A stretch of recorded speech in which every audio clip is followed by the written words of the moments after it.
You ask Tiger to solve. This deals with linear equations with one unknown. The final result is y equals 12. Let's solve it step by step. Swap sides.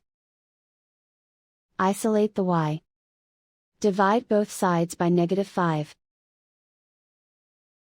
Cancel out the negatives. Simplify the fraction. Cancel out the negatives. Find the greatest common factor of the numerator and denominator. Factor out and cancel the greatest common factor.